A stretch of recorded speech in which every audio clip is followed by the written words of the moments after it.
সুপ্রিয় দর্শক, আমি আজকেও ভোরবেলা বের হয়েছি বন্যার আপডেট জানানোর জন্য। আমাদের তারাইল উপজেলা, কিশোরগঞ্জ জেলা তারাইল উপজেলা কিছু কিছু মানে এলাকায় যারা বিদেশ থাকেন কিংবা দেশে থাকেন বিভিন্ন এলাকায়, তারা খোঁজখবর জানতে চেয়েছেন যে আমাদের তারাইলের অবস্থাটা কী। তারাইলের অবস্থাটা বন্যার কোনো এখনও লক্ষণ দেখা দেয়নি। তো বৃষ্টির পানি জমে কিছু পানি বেড়েছিল, সেটা স্বাভাবিক অবস্থায় আছে এখন। এই যে এটা হলো আমাদের তারাইলের সাচাইল গ্রামের পিছন দিক দিয়ে ভেরনতলা, সাররং এবং সহিলাটি এইসব এলাকার চিত্র। এগুলা হলো ওই যে রাস্তার পাশে পানি, যেটা সবসময় হয় সেই পরিমাণ পানি আছে। মানে স্বাভাবিক বর্ষাকালে যে পানিটা হয়ে থাকে সাধারণত, সেটাই ঠিক আছে, এর চেয়ে বেশি পানি হয় নাই। তো আমরা অনেকেই কল দেয়, প্রতিদিনই আপডেট জানতে চায়, এই জন্যই আমার এই ভিডিও। তো এইসব বাড়িঘর অনেক সময়, গতবারও এখানে পানি উঠেছিল, রাস্তাটা ডুবে গিয়েছিল। তো এই রাস্তাটা একটু এমনিতেও নিচু, এই নিচু রাস্তাটা একটু বেশি পানি হলে ডুবে যায়। তো অন্য অন্য যে রাস্তাঘাট আছে সেগুলো আবার ঠিক আছে।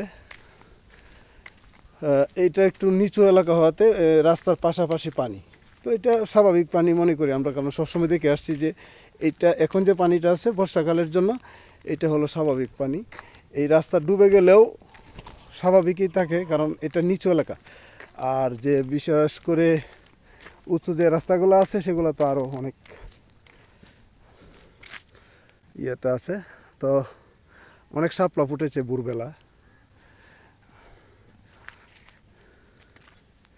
এই যে শাপলা দেখেন, আমাদের সাচাইল বন্দের বাড়ি এলাকা আর কি, একটা সুন্দর শাপলা, আমার খুব ভালো লাগছে দেখে।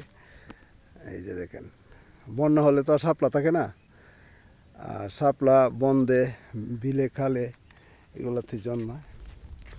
অনেক শাপলা ফুটেছে। তো আমি সেটাই বলতে চাইছিলাম যে আমাদের মোটামুটি এই পানি স্বাভাবিক আছে, এখানে বন্যার কোনো ভয়ের কোনো কারণ নেই এখনও। যদি ভবিষ্যতে আগামী কয়েকদিনের মধ্যে বন্যা না হয়, তাহলে আর হওয়ার সম্ভাবনা নেই, বৃষ্টির পানিটা। আর সাধারণ যে বর্ষাকালটা হয় সেটা এটা। কি মাছ ধরছ? তোরে দেখাইলাম, তোরে সুন্দর লাগতেছে যে সকালবেলা মাছ ধরছস। আচ্ছা আচ্ছা। তো এই যে শাপলা শালুকের দেশ আমাদের, আমাদের বাড়ির পিছন সাইড আর কি এটা।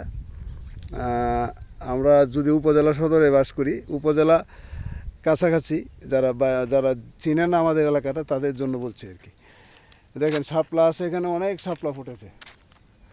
এই যে উনি মাছ ধরতেছে। কি মাছ মারেন? একটু মলা তলা উঠি ফোনা উঠে না, উঠে মাঝে মাঝে উঠে খাওয়ার বুঝ। আরে বড় ফুটা, এটা করতে দোষেন আপনি। শালুক গাছের উপরে জাল ফেললে পরে মাছ আসে, বাইরে পড়ে না? হ্যাঁ, আচ্ছা। আমাদের এলাকা তো বন্যা টন্যা তো হয় নাই, অন্য এলাকায় হয়েছে। এই রাস্তা এখন যে পানিটা আছে এটা স্বাভাবিক না, এটাই ঠিক আছে। যাই হোক, আমি আপনাদেরকে দেখাচ্ছিলাম যে এখন যে পানিটা, এটা আসলে আমাদের জন্য খুব সুন্দর একটা পানি। এখানে অনেকে মাছ ধরছেন।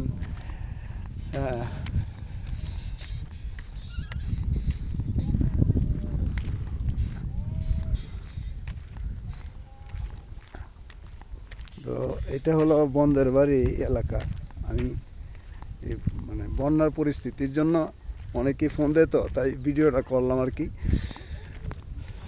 তো আপনারা যারা বিভিন্ন এলাকায় থাকেন, তারাইলের মানুষ কিশোরগঞ্জে থাকেন, ঢাকায় থাকেন, বাংলাদেশের বিভিন্ন জেলায় কিংবা দেশের বাইরে মালয়েশিয়া, সৌদি আরব, কুয়েত, দুবাই, কাতার, বাহরাইন, আমেরিকা থাকেন, তারপরে আরও বিভিন্ন এলাকায় যারা বসবাস করে থাকেন সাধারণত, তারা সবাই আপডেট জানতে চায়। বাড়িতে পানি উঠছে না? আসতেছে কারো। এই তো কি মাছ ভিডিও করে দেখাই। না না মহিলা না, মাছ মাছ মাছ। এই যে আমি নিচে ধরছি। এটা ইয়ে কি কি কি কি জাল দে মারছে এটা? হ্যাঁ না সাহি না দে দে এই যে হলিউল্লা সাই মাছ দেখ সুন্দর মাছ তো। সাই তো হলি সাই এটি কত কেজি বেশ মাছ? এটা বেশি 400 ডেলি মারো? আরে 600 ডেলি। আমি নেওয়া এক কেজি মাছ। আনে আইতা সব লাজ রাখতে পারতে হ্যাঁ না একটু পানি, এ তো বৃষ্টি পানি বাড়ছে আর কি। তো যে মাছগুলো দেখছিলেন এগুলো আমাদের এই হাওরের মাছ, একবারে খাঁটি মাছ আর কি। এগুলোর মধ্যে আপনার একটা মিঠা পানির মাছ, একটা স্বাদ পাওয়া যায়। তো আমি আমাদের বাড়ির পিছনে শাসাইলের, আমাদের বাড়ির পিছনের যে বন আছে, বনদের যে শেষ প্রান্ত আমি চলে আসছি আর কি। মানে শেষ প্রান্ত বলতে রাস্তাটা যেখানে এসে শেষ হয়েছে, এই যে এখানে এখানে পানি, এই যে দেখেন এটা, এখান থেকে আমাদের বনদের সীমানা শুরু। এই রাস্তাটাও আইসা এখানেই শেষ হয়েছে।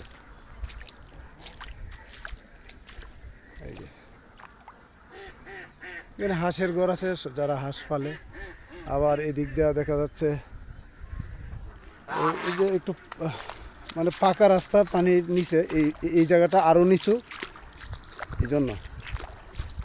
তো আমি আজকে সকালে উঠেই চিন্তা করলাম যে আপডেটটা জানাই। তো আপনারা যারা আছেন ভিডিওটা শেয়ার করে দিবেন, যারা বিদেশে বাইরে আছেন আমাদের তারাইলে, তারা যেন দেখতে পারে এবং যাতে আতঙ্কিত না হয়। তো বৃষ্টি পানিটা জমে এতটুকু পানি হয়েছে আমাদের এলাকায়, বন্যার স্রোত কিংবা বন্যার ক্ষতিগ্রস্ত এরকম কিছু হয়নি। আমি সেটাই বোঝাতে চাইছি যে বন্যার ক্ষতিগ্রস্ত হওয়ার মতো কিছু হয় না এখনো, আমরা এখনো ভালো আছি। এই রাস্তাটা এখানে শেষ, আর এটা হলো মাটির রাস্তা, নতুন রাস্তা, ওটা এখনো হয় নাই। তো আমি আপনাদেরকে শেষ আপডেট জানালাম আর কি, যে তারাইলের বন্যার পরিস্থিতি। আসলে বন্যা নাই, তবে আকাশের অবস্থাটা গোলাটে, যে বৃষ্টি হলে হয়তো পানি বাড়তেও পারে। আর যদি কোনো মারাত্মক কোনো দুর্যোগ না আসে কিংবা ইন্ডিয়া ভারতের পানি যদি এদিকে না আসে, তাহলে বন্যা হওয়ার আশঙ্কা নাই। তবে আবহাওয়ার পূর্বাভাসে বোঝা যাচ্ছে যে পানি বাড়তেও পারে। এই জন্য সবাইকে সতর্ক থাকতে হবে এবং আমরা যেখানে আছি সেটা নজরে রাখতে হবে এবং আমরা যাতে ক্ষতিগ্রস্ত না হই, এই জন্য আগে থেকে একটা প্রস্তুতি মানসিকভাবে রাখা প্রয়োজন আছে। তো সবাই ভালো থাকুন, সবাইকে আবারও শুভ সকাল জানিয়ে এবং সবাই সুস্বাস্থ্য কামনা করে আমি সাদেকুর রহমান রতন, অ্যাডমিন তারাইল বিচিত্রা টিভি আজকে শেষ করলাম। এবং প্রতিদিন চেষ্টা করব আপনাদেরকে তারাইলের বিষয়ে আপডেট জানানোর চেষ্টা করব। সেই পর্যন্ত ভালো থাকুন, সুস্থ থাকুন, আমার জন্য দোয়া করবেন। আল্লাহ হাফেজ।